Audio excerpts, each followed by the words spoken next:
Pare, tingnan mo, bago na yung set natin ngayon. Di ba? Maliwanag na. Pero maliit pa rin yung Supa natin, no? Supa natin. Ganun talaga konsepto ng show natin. Bakit bagong natin? Season 6, pare. Season 6 na tayo? Ito yung pilot episode ng Season 6. Hindi ko na nasusundan kasi madalas akong absent. Pero, thank you ha. Maraming salamat po sa lahat ng sumusubaybay. Season 6 na pala. Yung mga nanonood sa amin, sila OG Diaz, salamat ha. Pinopromote nila yung show natin. Nag-viral tayo pagkatapos binanggit ni OG Diaz. Tapos yung mga... Ano ba yung binanggit niya? Bakit nag-viral? Ano daw? May nagreklamo sa kanya? Wala naman. Pinanood niya yung show, yung guesting ni Gerald Anderson. Tapos sabi niya, ang daming ginawang maganda ni Gerald Anderson para sa mga tao. Binasag lang nila sa isang interview na yan. Hindi ba nagreklamo si Gerald? Hindi naman. Pero nagjo-joke lang naman si OG. Thank you. Pasensya na kung madalas akong absent kasi minsan kailangan ko mamili kung men's room o wow money. Syempre wow money na ako. Ingit na ingit nga kami sa iyo Kwento mo naman ako. Huwag kang manginggit. Wala sa akin. Ako'y trabaho lang lahat doon. Hindi ko tinitignan yung mga paligid. Hindi ka ba nadidistract? Ganon? Hindi. Wala. Professional ako. Talaga. Hindi sumisikip yung pantalon mo ron? Hindi. Bilib talaga ako sa'yo. Kaya kita idol Oy, thank you sa mga nanonood ng Waman. Ano na kami? Episode 4. Buong season yan hanggang episode 12. Every week. Sinong... Kailangan bigatin yung Kailangan bigatin. Bigyan mo akong clue. Bigyan kitang clue, anong initials niyan? M-L. Sikat na bigatin to. Mario Lopez. Hindi. Yung sa E? Hindi pare. Sa Pilipinas naman yun. Pilipinas. Pinoy? Dito. Matanglawin. Si Kuya Kim. May sombrero rin, pero hindi si Kuya Kim. Ano to? Politiko ba to? Sa probinsya. Sa probinsya. Mark Lapid. Hindi. Sa Batangas. Batangas pare. Batanggenyo. Martinez, Leo. Hindi pare. Hindi mo politiko yun. Hindi yun si Don Robert. Hindi. Bibigyan kita ng clue. Last na. Sige, last na. Pag hindi po nahulaan to, ewan ko na lang. Ex ni Chris Aquino. Ex o baka na-chismis lang naman. Hindi, ex. Nag-research ako. ML. Oo. Alam ko na to. Lapit na. Yan na. Maraming lalaki? Di pa. Alam ko maraming lalaki, pero hindi silang lahat. Natawa. Papakilala ko na. Sige. Mas kilala siya bilang VG. Yan. Vice Governor. Ito, pare kong Mark Leviste. Yun. At syempre, hindi lang siya ang guest natin. Yung kanyang girlfriend. Si Ira Lopez. Content creator. Hello. Sir Mark. Hello. Sir Stanley. Welcome to the men's room. Sir Janet. Hi po, hello. Mark and Ira. Hello. Sir Stan, meron kami pasalubong for you. Wow, thank you. Konting pakimkim. Yan. Upo na Wala pa ba pinapawisan na ako? Grabe. Dapat yata kayo ang may pakimkim sa amin dahil kami ang Tay! Sa lahat The birds. Sa lahat ng mga guest, alam nyo na ha. Yan na. Sila merong Na-pressure tuloy. Wala kasi tayong ngayon, wala tayong pagkain, ito na yun. Pero first time ko makita in person si Sir Jano, talagang pinakamagandang lalaki nga talaga. Fanboy daw. Ultimate fanboy. Pareho lang tayo. Ano yung sinabi nyo nung kanina? Sa kanya, nung nakita nyo? Na starstruck talaga ako. Nung ako ay bumalik sa politika, after my short break in 2016, nagtangka akong bumalik bilang vice-gobernador ng Batangas noong 2019. Okay. Ang ginaya ko bilang peg para sa akin political poster ay ang cover ng iyong album. Wow naman. Pagbabalik. Yeah, pakita natin yan dyan. Pakita natin dito. Papakita Next natin. naman. At sa awan ng Diyos naman, nanalo tayo. Yes. Swerte. May dalang By a swerte. landslide. Dahil ata dun sa poster na pineg mo sa'yo Pero Sir Jano, talagang ako ay overwhelmed at humbled na makarating dito sa inyong programa, kami ni Ira. Dahil ngayon ko rin lang nakita si Sir Stanley in person. Tunay nga pala yung sinasabi ng mga kababaihan na napakalakas ng iyong sex appeal. Ayan! Stanley. Ayoko naman ipagyabang yun, pero sila nagsasabi. Kaya dito pala sa inyong palabas talagang pangmalakasan. Ayan. Hindi, pero sa totoo lang, walang biro. Nasa amin ang karangalan na mag-guest ka na. Alam namin, di ka madalas mag-guest sa mga... Well, nowadays, dahil abalang-abala tayo sa Batangas, pero excited din ako dahil first time namin ni Ira mag-guest sa isang Yes, first programa. time! First time, no? Yun. As a couple. Yes, yes. Tanungin na natin. Paano ba kayo nagkakilala? Yan. Oh, by the way, I'm Mark. Ganun pala. Ganun talaga inak. Saan to? Saan kayo nagka... Saan ba? Kasi, ano yan usually, iba yung kwento ng lalaki, iba yung kwento. Magkaibang version yan sige, tignan natin. Kasi lumapit ako. Hindi, ako ang lumapit, Ikaw. Pero before we start, gusto ko muna mag-hi to my Sparkle family kasi I'm happy na pinayagan ako to guest. Ay, thank you. Thank you so much. Kasi kaka-start ko lang sa Sparkle, so thank you so much po. So, go na. Paano ba tayo nagkakilala? So, sa mga kapuso at mga kapatid. Yan. Anyway, siyempre, sino ba namang hindi nakakakilala kay Ira, especially on social media, kung kaya't una ko siyang na-discover sa Instagram.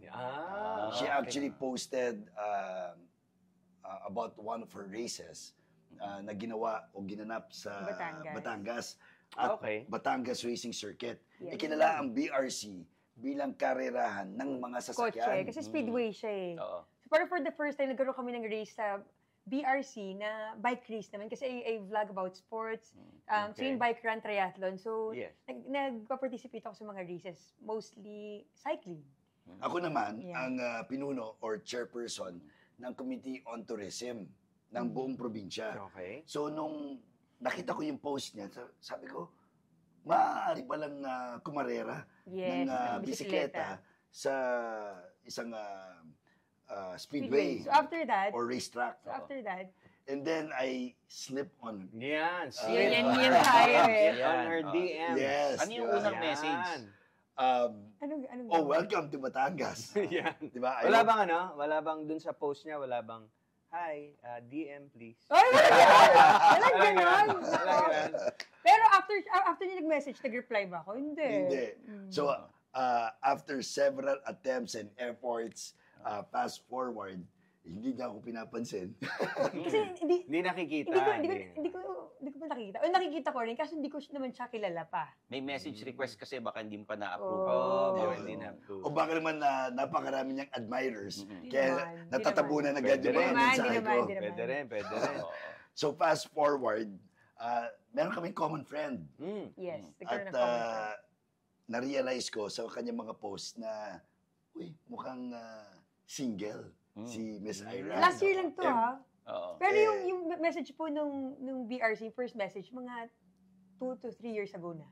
Matagal. Yes. Stinok ka pala ni... Matagal na. Like ka ba? Tsaka nagko-comment ka sa mga post niya? Yes. Siyempre, hindi ko tinatanggi at proud ako na isa po ako sa kanyang admirers and fanboy. Yan. Diba? At nung na-realize ko na meron kami mga common friends, nag-message ako doon sa isa. Sabi ko, baka pwede akong ipakilala kay Ira. Wow. Kalaunan, nag-set siya ng dinner date para sa amin, para kami ay magkakilanlan. Yes. But to be honest, before that, I would think of buying her some gifts, some pasalubong. Pero hindi pa kami nag-meet. Yes. Hindi pa tayo nag-meet. So, pero dahil post siya ng post ng kanyang mga stories at iba pang mga ganap, yes. Parang alam ko na kung saan siya nakatira. Nag-stalk siya. Hindi, nag-stalk. Sabi ko, stalker. Parang naging stalker kasi yung mga post ko pala, ni-screenshot niya kung saan ako nakatira. Ay, bang na stalker mo. Kasi, di ba, inalam kung saan? Pero ang natuwa naman ako, nung tinanong ko, paano mo nalaman? Ayaw daw niyang i-directly itanong na lang sa friend. Gusto niya, effort siya na siya mismo makaalam. Kasi itanong lang ng, alam, di ba? That's right. So, there was one time na tumakbo siya sa Ayala Avenue on a Sunday kasi sarado yung aming kalsada kapag linggo at inabangan ko siya doon. At, lagi ako nag-run. Dahil hindi ko naman siya basta-basta malalapitan, sinabi ko na lang sa kanya na, o sige, kung ayaw mong sabihin ko sa nakatira, mag-iiwan na lang ako ng pasalubong para sa'yo sa lobby ng condominium. The move. Pero hindi rin niya dinaanan. Hindi ko pa rin ginawa kasi nga, hindi ko pa rin, natakot ako. Paano kung pagkain yun, dinapanis na yun? Yung pagkain mo yun? Hindi naman. Hindi ko pa rin kinuha. But eventually, talaga. Siyempre, dapat muna tayong marupok. Wala pa, kala mo. bibigay din lang naman pala. Ay! Ika nga, pagkahaba-haba ng prosesyon, sa simbahan din ang tuloy. So yun, hindi ko nga kinuha. So eventually, we had dinner. And it was a very pleasant and fun dinner date. There were Hindi na double date. Double date. Yes, double date. Kasi sabi ko, inabas niya ako in-invite for dinner. Sabi ko, dapat grupo muna. Kasi hindi ko pa siya kilala eh. Ewan. Dalagang Pilipina. At saka hindi rin ako sanay pa sa dates. As in, wala. Hindi ako, sobrang konti ng experience ko sa date. And second boyfriend ko pa lang naman kasi si talaga? Second boyfriend? Wow. So, sabi ko, kung magdi-date tayo or dinner, dapat group. Para, di ba, Shout out nga pala kay Mayor Raymond Ronquillo. Yes. At kay Tin Patrimonio. Yes. Sila talaga Yan ang sila ba ang tulay? Yes. Sila ang tulay. And during that dinner, unexpectedly nag-click. Kasi nung una, parang wala eh. I mean, like ko sinasabi na from basher to lover ako. Kasi nung una, kulit-kulit naman ito. Basher talaga. Natuwa naman ako. So, sinasabi ko, Sir Jano, na kung ako, kung dati kang basher, ibig sabihin, ako ngayon, ang karma mo. During that dinner, sabi mo, nag-click. Nag-click. Ano yung mga nagustuhan mong traits, mga sinasabi niya? Parang kikiligin to. Marinig to. Joker. Tama-tama, Valentine's. Valentine's. Ibig month. Siguro first, very professional and gentleman. Sabi ko nga sa kanya, professional dater. Parang trabaho. Hindi naman, I mean, very, maginoo. Pero medyo bastos. Mukhang bastos. Na yun, very... Hindi naman ako yun, tinutukoy mo si Sir John. Ay, yun ba yan? Pag may mga bigoting ganyan, mga scary. Dapat nagkakaingatan. Ayun, very gentleman, ang gaan eh. Ba't bigla kami nag-click? And maraming topics na, yung topics namin na interested din ako. Like, lahat. Politics, sports, hobbies, lahat. Nag-click, bigla. Nung hindi pa kayo nagkikita, ano yung impression mo sa kanya? Bastos. Pero maginoo. Pero medyo bastos. Nag-research ka naman about him? Yes. Mahilig ako mag-research. So, ano yung nakita mo? Sinerch ko talaga lahat. Ano yung nakita mo ron? Nakita ko yung mga ex niya. Patay. So, inamin naman niya sa'yo. Nag-ano ka rin pala eh. Nag-stalk ka rin pala eh. Oo naman. Pero mas grabe pag-stalk nito. Pero nung first dinner namin, lahat naman, in fairness, sobrang naging open and naging magaan. Kinanta niya lahat ng experiences niya about love, especially yung medyo trending kasi yung ex niya, di ba? Tinanong ko rin, ano ba nangyari doon? Kasi baka naman kasalanan mo, takot ako, di ba? Siya natatanungin. Oo nga. So, ano kwento niya? Girl, dali! Spill the tea, girl. Hindi niya na itatanong, Sir John, Sir Stanley. She's also an Aquino. An Aquino from Tarlac. Wow! Yes. Pero hindi niya, her middle name is Aquino. She's Ira Lourdes Aquino Lopez.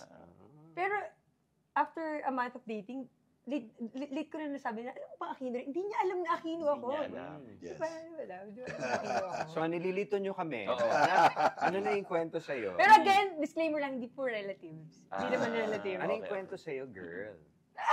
Yung version mo. Dali, spill the tea. Coming from me, dapat Kahit ano lang, general lang. Gusto ko malaman paano yung pagkakakwento sa'yo. General lang, general. Yan. General? Yung safe. About his... You dug yourself a hole. Yung ex niya. Yung controversial So, syempre, nagtanong din ako, parang what happened? Kasi nga, medyo confidential and nasa news. Kaya siguro naging basher din ako before. Syempre, di ba, kung nakikita minsan sa news, minsan di ba, aminado naman tayo na minsan, doon tayo maniniwala. So, sabi ko, Nakatakot! Ayoko! Alam mo, may bulungan kami rito. Bulong na lang. Bulong mo na lang. Bulong mo na lang. Ano ba yung... May bulungan kami rito. Bulong na lang. Hindi, wala. Lahat ng guest namin nagbulong. Sa Batangas, sa probinsya, iba ang ibig sabihin ng bulungan eh. Parang magpapakasal na. Ikakasal niyo yata kami. Nag-isip ako ng safe na kwento. So, nagtanong ako kasi sabi ko, fan din kasi ako ni Miss Chris Aquino. Alam mo yan, super fan din ako before. Until now naman. So sabi ko kay VJ, ano nangyari? And then sabi niya, talagang true love. And based on my research naman, talagang ang tagal ng admire ni VJ kay Miss Chris. Noon pa. Ang daming interviews, di ba? And events na lagi silang nai-interview na talagang ito, matagal lang asking for a date, di ba? For Miss Chris. So, what happened? And sabi niya, what happened? Tinanong mo. Parang, ano ba nangyayari sa mga normal love story na may mga hindi pagkakasunduan, di ba? Ikaw na magtuloy! Parang hindi yata tama coming from me. Go na, tuloy. But we had what happened? Na-explain mo na ba to in any interview? Or... Not really. Okay. But maybe this is your... But for whatever it's worth, we had a civil and civil wedding. Healthy separation. Civil wedding. So, no bad blood, no hard feelings. That's nice. At most important. Gusto kong isipin na kami ay nagsimula at natapos na naging magkaibigan. Ilang taon kayo o ilang months kayo? More than a year. More than a year. Yes, more than 1 year. Okay, Ira naman tayo. Second boyfriend. Tama? Yes. Yung first boyfriend, celebrity? No. First boyfriend ko, college pa ako nun. So, same din kami, nasa sports, nag-triathlon din. So, mga years pa kami, 6 years din, nag-last. And hindi rin nag-work. Sino mga artistang binasted mo? Yan. Pwede mo bulong sa amin. Pwedeng Pwedeng politiko, pwedeng artista. Parang may gusto ka sabihin, sir. Wala. Ibulong mo kay Jano. Mga nanligaw. Mga nanligaw lang naman. Okay lang. Di ko alam sino ba binasted mo raw na artista. Artista, wait. Wala naman artista. Artista o politiko? May mga artista na nag-message, pero hindi ko naman pwedeng sabihin binasted kasi hindi naman umabot sa ligaw. Pero may mga nag-message na hindi naman tinuloy. Nagpaparamdam. Siguro yung di na lang natuloy. Sino yan? Sige. Bulong mo sa kanya.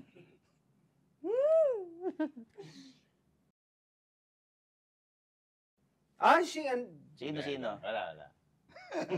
Sino? Bulong mo sa akin. Later na lang. Mamaya na. Sige. Alam mo naman ni VG yun. Para sa audience lang. Sige. Okay. Diba? Alam mo naman yun. VG. And cool naman kami sa mga past, diba? Yan ang maganda. Open sa walang past. Okay, yan ang okay. Parang kami mag-asawa. Open na open. Open na open kami sa past and present mistakes. Hanggang present. Huwag naman present. Hanggang past lang. Hindi. Past lang. VG, may ni-research kasi ako kagabi. Totoo ba yung mga naging ex mo nandoon sa internet? Meron? Sino? May listahan? Meron eh. Parang nililink siya doon. Hindi ko alam kung totoo. Sino? Hindi ko alam. Bubulong mo na lang. Bubulong pa. Ay, hindi totoo yun. Tsaka Hindi totoo yun. Hindi rin totoo yun. Bakit nagsimula yung ganong chismis? Politika yan. Meron pa.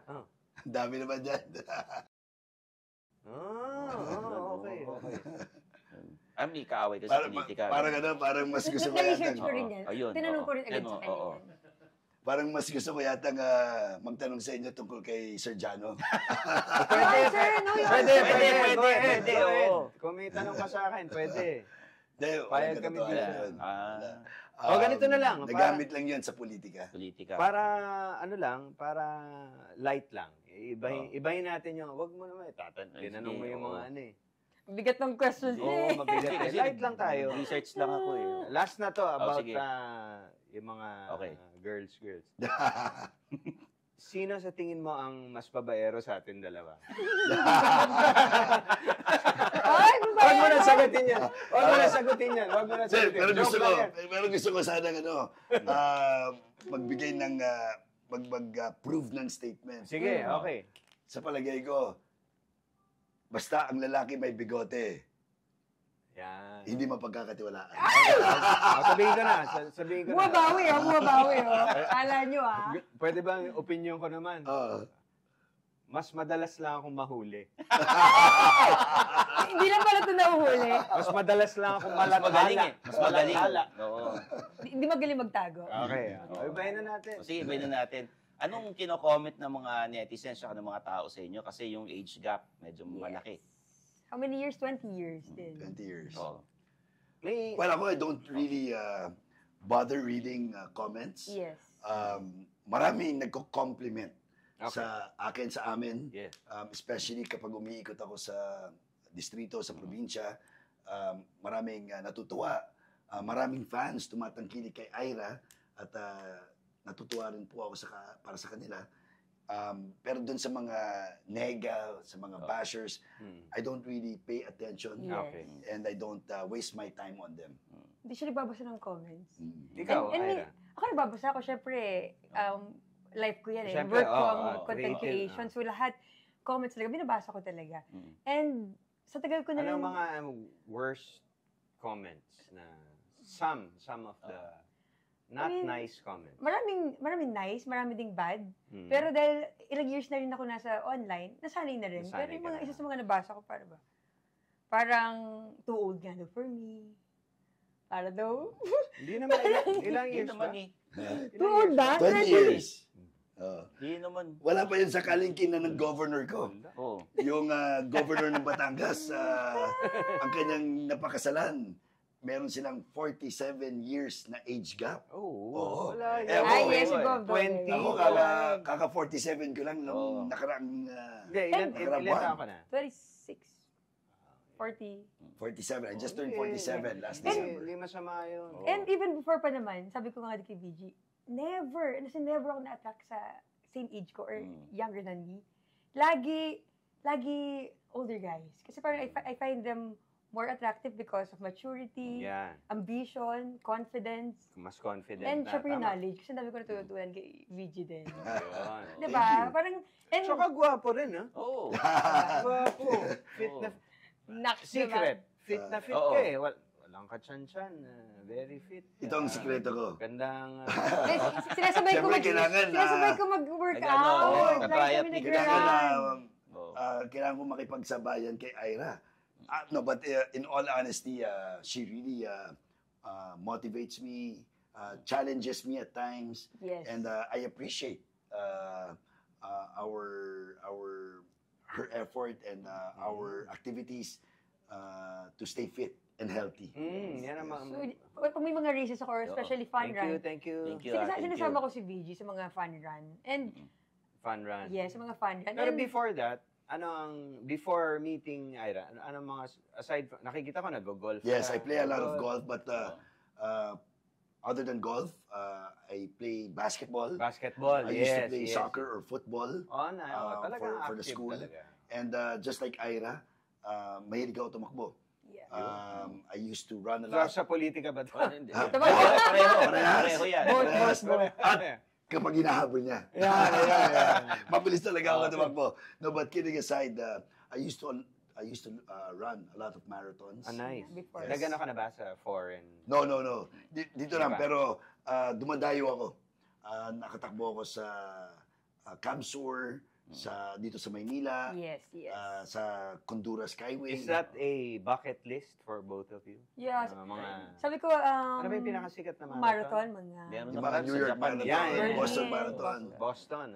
Ako, Sydney sa mata Marathon. sa akin, Sir Jano, Sir Stanley, bucket list ko yung maka-workout ko, maka-ensayo ko, ang girlfriend ko, partner. Lagi niya sabi before sa akin. Kaya may mga bucket list kami na check na rin. So, pag kami ang nag-ensayo, kami ang nag-workout, nag-exercise, kami ang tumatakbo, feels like heaven na para sa akin. Bumabawi siya. Bumabawi. Bucket list sa inyo, sa amin dito sa show, bucket list. Kasi puro tanong eh. Oo nga, dami. Kaya kabahan nga ako. Si BG, ano to, nasa lista. Mula pagkabata. Okay. Die Hard. I'd rather be green than be blue. Yeah. Oo. Sino ka-batch mong celebrity? Well, ang kabatch ko sa Lasal Green si Francis Zamora, Mayor ng San Juan. Opo. So, karamihan ng aking kabatch, hindi galing sa showbiz or entertainment, but more on athletes. Bakit ano yung ginawa mo dun sa bench ng Ateneo? Kwento mo naman sa amin. Oo nga eh. Kasi, finals yun, siyempre, intense yung Di mo championship. Di na-watch. Hindi ko nakita eh. Parang na-news pa ata yun. Na-news yun eh. Oo. Yes, but siyempre, intense yung laro. Yes. Game 1 ng UAAP Men's Basketball Championship. At ang nagtapat ay ang mag-arch rival. Yes. Ateneo. Ano yan? Awa yan. At siyempre, bilang diehard ng Lasal, nagkainitan yung assistant coach ng Ateneo at ang team manager ng aming kupunan, Lasal. Tapos sinasabi namin sa referee, i-technical foul na yung assistant coach ng Ateneo. Dahil siya yung duro ng duro dun sa aming team manager. For some reason, kung hindi ako nagkakamali, biglang nag-zone in siya sa akin from the stands. Okay. Nandun ako sa halos gitna ng dalawang bench dun sa patron seats. At nung tumitig sa akin, parang gusto niya akong hamunin na tinuro niya ako, tapos punta daw ako doon. Aba? Ay, hindi ko inatrasan. Hindi ako nagdalawang isip. Inatrasan mo?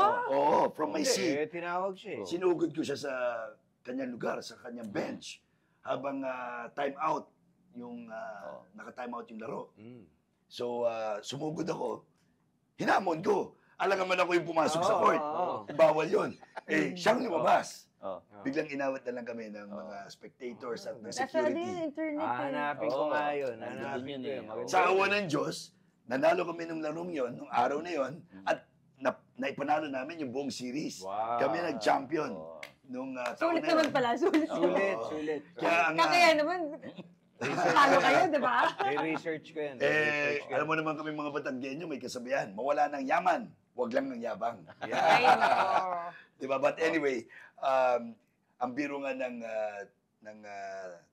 team nung time na yon, especially yung coach namin para sa championship na yon. Siyempre may starting five, first five, di ba? May all-star team.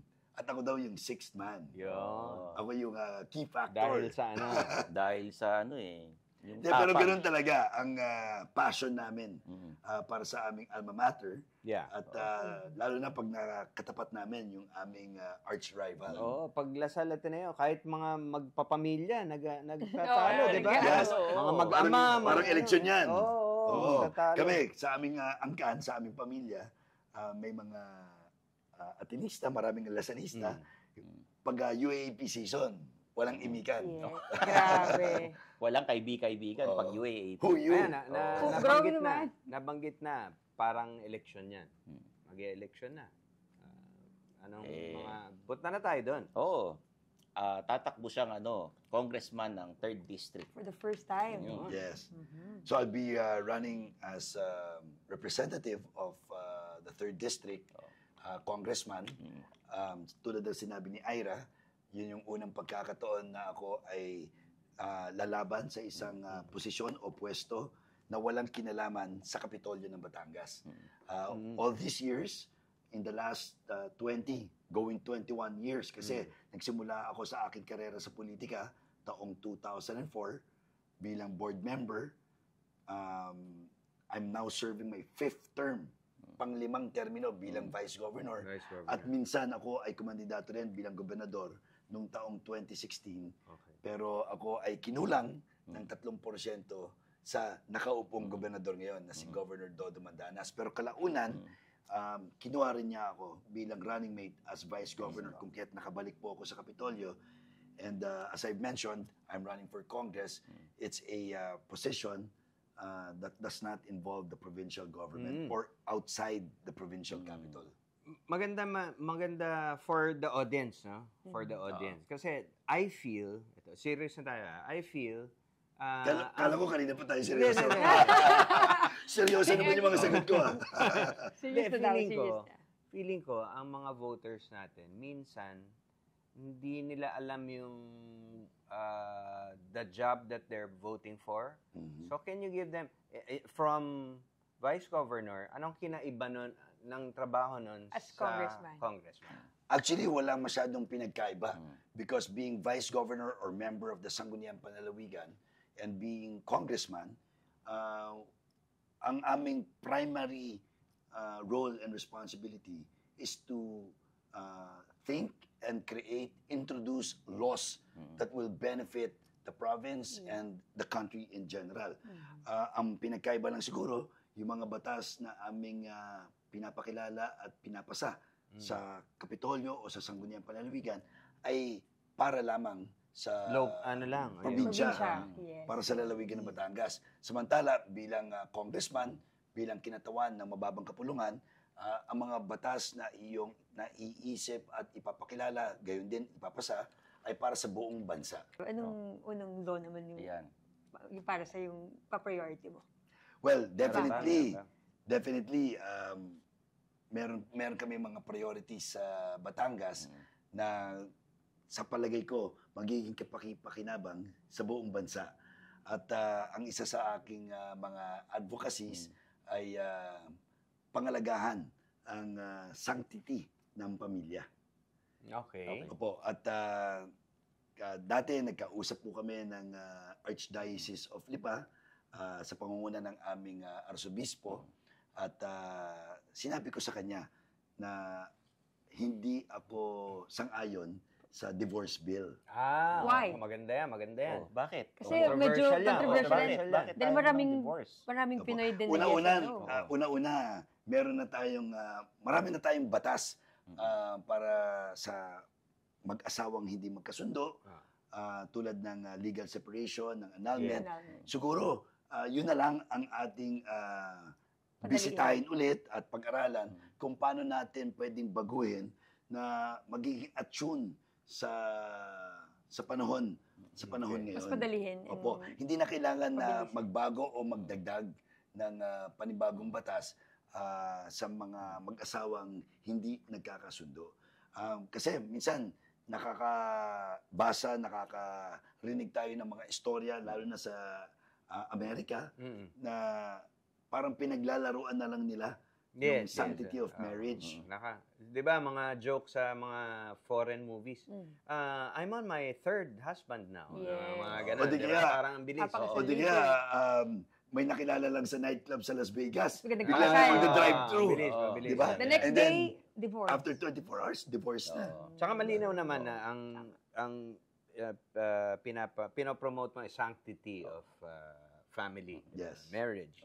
And yung distritong aking nasasakupan ay napapanahon ng mapaghiwalay at madagdagan ng distrito ang aming lalawigan.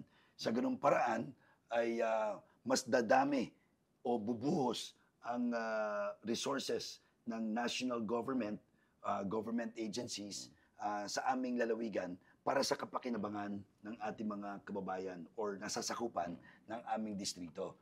At for example, 12 na po ang bayan ng 3rd District ng Batangas. Noon pa man, pwede na Bakit po ito. Bakit 12 na?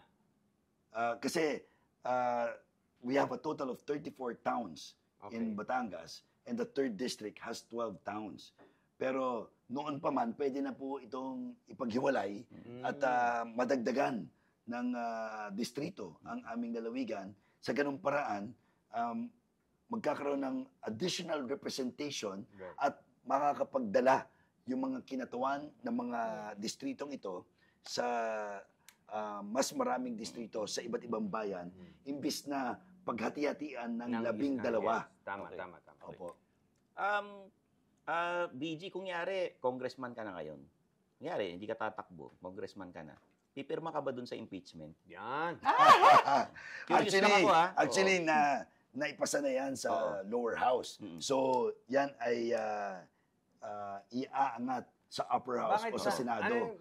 So, hindi role ng congressman yung impeachment trial sa Senado. Maliban doon sa mga prosecutors na naatasan na maging kinatuan ng mababang kapulungan. Bakit sabi ni Cheese hindi daw pwede yung ginawa? Ano ba yung explanation niya? Hindi raw pwedeng parang hindi pinaalam sa Senado? Parang ganun eh. Hindi ko pa napapakinggan o nababasa yung paliwanag ni Senate President Parang Escudero. sinabi niya parang hindi pinaalam sa kailangan sabihin muna na mag-voting tayo. Parang ganun.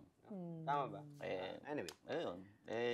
Tapos very close ka kay VP, tsaka kay Ralph Recto.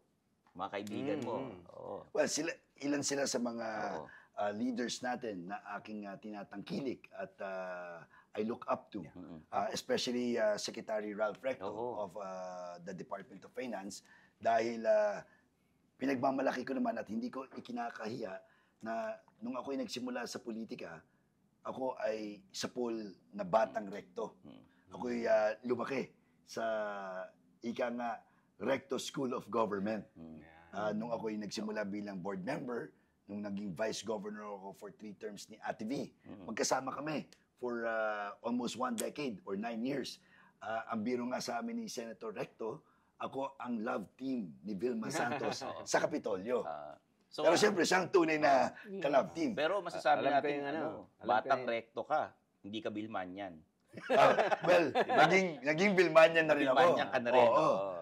Naging Bilmanyan na rin ako. In fact, pinagmamalaki ko na isa ako sa pinuno or leader o nagtataguyod ng mga pelikula at iba pang mga palabas at ginagawa ni Ate V sa entertainment industry. Co-host ako ni Ate B sa VIP. Yun. Vilma Pero hindi ko po naabutan yun. Totoy pa ako nun. Nababalitaan ko na lang yun. Sa Metropolitan Theater kayo nagsushooting dun. Manila. Nag-opening number pa ako eh. Wala si Ate B. Ako ang Ikaw yung tinapunta. Nakadamit babae ako. Pero alam nyo, yung aking naging karanasan with Ate V, nung siya ay gobernador from 2007 to 2016, may pagmamalaki ko na marami ako natutunan. Hindi lang kay Ate V, kundi sa paggabay sa amin ni Senator Ralph Recto. Iba ang dynamics kapag local government. Kanina na itanong niyo sa akin kung ano yung mga layunin at advokasya ko pag ako ay mabibigyan ng pagkakataon na maging congressman. At isa sa mga naranasan ko bilang local government official ay pangalagahan yung ating mga barangay functionaries and volunteers.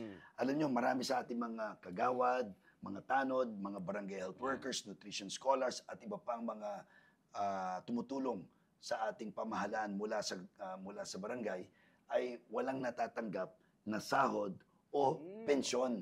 So kung ako'y mapagbibigyan, gusto kong pag-aralan ito kung paano makakapaglaan ng pondo ang gobyerno para naman mabigyan ng sweldo at ng additional compensation ang ating mga barangay functionaries and other barangay officials para naman sa kanilang serbisyo at sakripisyo sa ating mga kabarangay. Oh, grabe ang responsibilidad ng mga barangay, di ba? Opo. Kasi yun ang first step. At madalas umaasa na lang sila sa mga mayor, sa governor, kung hindi nila kasundo o kung may halong politika, naapektuhan o nadadamay sila. Dapat naman hindi. So dapat yan ay maisabatas para maging tuloy-tuloy ang may pagpatuloy ang programa. Sino man ang nakaupo sa local government o di kaya sa national government. Yes. Okay. Kung sabi nyo, si Ralph Recto ang Brad Pitt ng Philippine politics. Dahil parang imbis na tumanda, dahil hindi na tumanda. Para siyang si parang Benjamin, pabata ng pabata. Benjamin Button. Kayo, ano kayo sa Philippine politics? Ako si Mark Levista eh. Pero kanina nabanggit niyo si Kuya Kim. Minsan nabibiro po ako ng aking mga kababayan na ako daw ang Kuya Kim ng Batangas dahil pareho kaming nakasuot ng sombrero. Ang problema, ako tinakbuhan na ako ng aking kabayo. But Swapo ka naman dun. Pero si Kuya Kim, Batanggenyo po yan. Hindi niyo na itatanong.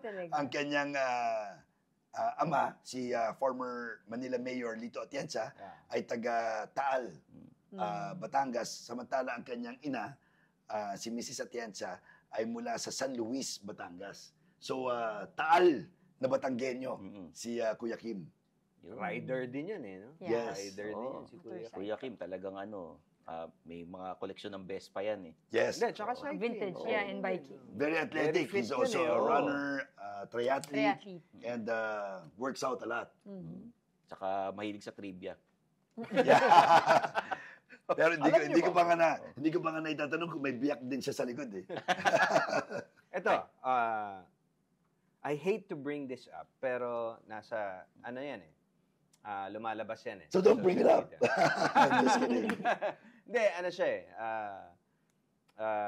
item siya ngayon eh. Ako, I love Ate V, but apparently they're getting flack for everybody running. Anong opinion mo dun? Well, sa huli, desisyon naman po ng taong bayan yun. Yan. Sa huli, nasa kamay ng mga botante ang eleksyon, kung sino ang kanilang napupusuan, kung sino sa tingin nila o palagay nila nakarapat dapat manungkulan at mamuno sa aming bayan, sa ating lalawigan, gayon din sa buong bansa. It's a democracy. Oo. Yes. So, kahit yan ay anak, kamag-anak, kung yan ang gusto ng tao, yan ang mananaig. Tsaka kung mabubuting tao naman. Yes. Diba? At may mga pagpipilian Kasi may naman. mga pamilyang, yung mga ibang tumatakbo, parang, At sa amin naman, may mga pagpipilian. It's not like they don't have any choice. So, in the end, there's no one to point to but them. Wala naman ibang mapagbibintangan pa, kundi sarili natin. Kasi sila ang may choice at may mapagpipilian naman. Yeah. We have the choice to choose. Yes. Besides, wala pa tayong pinapasanglo na yung family dynasty. Yes. Wala pa. Political dynasty. So, pag may pinasa naman, susunod naman. Kaya tandaan nyo, so mga viewers, kayo ang may desisyon kung sino yung napupusuan ninyo. Parang si VG, ang pinili niya, yung kanyang napupusuan, isang kapuso. Galing. Galing mo na. Naka-heart pa sila pareho. Parehong kapuso. Lahat dito welcome. Kapatid, kapamilya, kapuso, kahit kalaguyo. Pwede ba?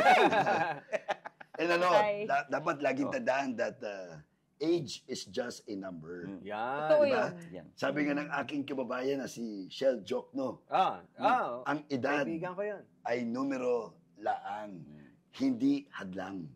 Di ba? Ganda. Maraming salamat. Thank you so Thank much. you, ha. Thank you, Ira. Good luck. Thank you so Good luck much. sa iyong karera. Sir Jano, maraming salamat din. Oo. At isang karangalan na kayo ay makilala ng personal, face to face. Yes. Talaga nga naman na pinakamagandang lalaki. Klase. Oo, di ba? It's our honor and pleasure to have you on the show. Lalo na Thank you so first Ira, time. thank you. Thank you so Thank you so much. much. And I appreciate your program and station for having Ira and I together Thank you so much.